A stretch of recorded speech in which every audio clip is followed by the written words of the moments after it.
every city has a RIA, and it's really, there's a lot. You can learn a lot. You can partner. You can find partners. You can find investors. I mean, it's a great place to network. And not all of them have an apartment focus group, but this guy, he had gone, done a boot camp by one of these guys that teaches apartment investing. And so he kind of wanted to share that knowledge. So he started an apartment focus group. So he started teaching me how to underwrite and look for properties and kind of teaching me all the ins and outs. So that gave me enough confidence. And then I actually brought him in on my first deal. So I found a 16 unit on LoopNet. This was back in, feels like all the way back in 2019, because things were so different back then. Yeah. I mean, it's crazy how much growth we've had just since 2019. Hey, Lee, you know what I say about LoopNet? What? I say LoopNet is where deals go to die. Yeah, I've heard that, and it is. And these deals died there. So I in the fall and winter 2019, I bought a 16 unit, an 8 unit, and a 10 unit, and 2 of them came off LoopNet, and they'd been on there for over a year. Really? And so they did die there. So what was wrong with them? Why were they there that long? And what did you see in it? Well, I saw in it that, hey, I'm nobody. No one's going to give me a good deal. So I got to go take these bad deals that nobody else wants. So I thought, wow, you really held yourself in high regard, didn't you, Lee? Yeah, exactly. No, exactly. I thought, why would I compete with these guys? The brokers aren't going to take me seriously. I've never done anything. So I'm looking at that. And, for the first example, Charles, they had it listed for $440,000 for 16 units. It was an old school building, so a weird property. Yeah. The owner was out of state and was just totally letting it go. He was having a resident manage the property, collecting rent and cash. So just kind of all the things you kind of want to see as a buyer, because it means it's not being done well. Yeah. But I offered him $350,000, so $90,000 under. What is that, like 20%? Under the asking price, 25%. And he ended up coming all the way down there. They were just ready to let it go. The roof was leaking. I mean, I ended up getting a big credit at closing because of that. So I just offered on a property that probably it was out in a cornfield too. So it's just outside of Dayton. I mean, it's only a 10-minute drive to one of the hotter areas of Dayton, but it was out in a cornfield. I mean, it's out in kind of, very much outside the city. So I think a lot of other investors were looking there. It took a lot of work. We people from New England, we consider Dayton out in a cornfiador. Right. Yeah. Right. No, I get that. Yeah. This was actually in a cornfield, and even outside the city, you consider in a cornfield. So I think all those things. It was overpriced. It was run down. It was getting worse and worse and worse. It was, very, much outside the city. It was an old school building, so weird property. So all those things, I think, just turned a lot of people off.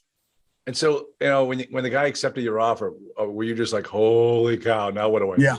Yeah. Now what I do, but it goes back to having that, Mark with me that's running the apartment focus group that had already bought a couple apartments.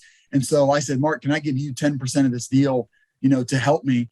Yeah, absolutely. So I said, I need an LOI. Okay, here's your LOI. Fill this out. I filled it out, had him look at it. Yep. Send that in. So he's with me. That's so important, Charles. I mean, that's why your podcast is important. That's why, I'm not against people paying for a mastermind or coaches, because just to get started, it's a big hurdle. That first one. I mean, a lot of people talk about the law of the first deal, and I believe in that so much, because it feels like a mountain to do it one time. But, I really experienced the law of the first deal, because that 16 unit felt like, I remember my wife and we don't know anybody that owns an apartment building. We don't even own people that own rentals. I mean, nobody in our family. So to buy an apartment building, even though it's just 16 units, just seemed like people don't do that. Listen to you now, just 16 units. Yeah. Right. Yeah. That is so cool. Yeah. Well, I tell my students, I said, hey, listen, you're only going to need me for the first 2 deals. After that, you and I are just going to be friends. And I think that's how it usually works. My first client is still a good friend of mine.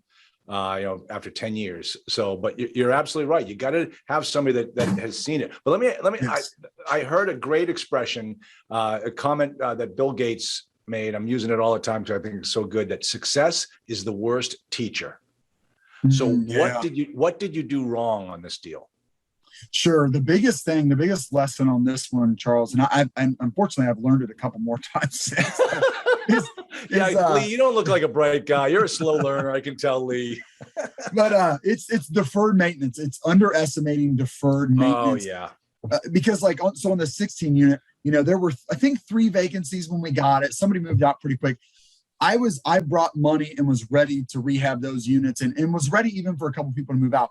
But, probably like 10 people, 11 people, whatever, never moved out. We're happy. We raised rent on them. They were fine with that. They stayed.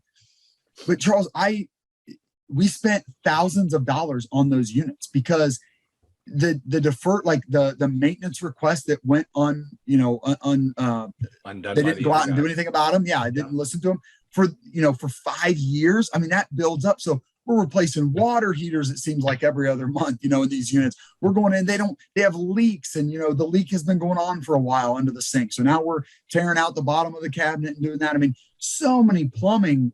I've paid plumbers so much on these units. So that's something I did not anticipate, was how much money we were going to spend on the residents that stayed put. They're staying in their units, but I'm just not we're not a slumlord. So when people put in a maintenance request to have, even something kind of small, we're going to go out and fix it. And we ended up having a lot of those and spent thousands of dollars on residents that stayed put. And I didn't anticipate that. I'll tell you, that's a great point. And I raise this so often, that when you look at the trailing 12 financials for a property and you see that the repairs and maintenance budget is below the rule of thumb for that type of property, that doesn't mean that the property is a well-run property and nothing breaks on it. Yeah. The reason a 1970s construction property has a high repair and maintenance number. This guy doesn't have a low one because he's a great manager. He has a low one because he's not spending a dime, and it's all going to come out of your high. Yes. And that's why one of the ways you look at that for when you're going around doing the due diligence and you're going into every single unit, if a tenant is there, ask them the question: do you put in any work orders? Do they get done right away? Do they get resolved? Because a lot of these times, I call the management office. They haven't fixed this for months now. Well, if that guy's complaining, he's just one of many people, and so you have to be aware of that type of stuff. And, don't think, oh, this is a great property. Look at it. $300 per unit per year for repair and maintenance on a 1970s construction. Doesn't work that way. No. Yeah. And you're right. If they are, they very well that may be their actual expenses, but that's not a good thing. Like you said, it's because they're leaving it all up to you. They're passing it all along to you. Exactly. It's all going to come down on you. And that's what as soon as you own it, it's like the same thing. Like I go to, you put in the due diligence. You ask, like, hey, do you have any building code violations? Do you have anything? Oh, no, we're totally fine. We're totally fine. The day after you buy that property, who shows up on the door but the building inspector, and he's finding everything wrong with it? I mean, what? They just see you coming. They see you coming a mile away. Yeah, probably. Oh, it's a pain in the neck.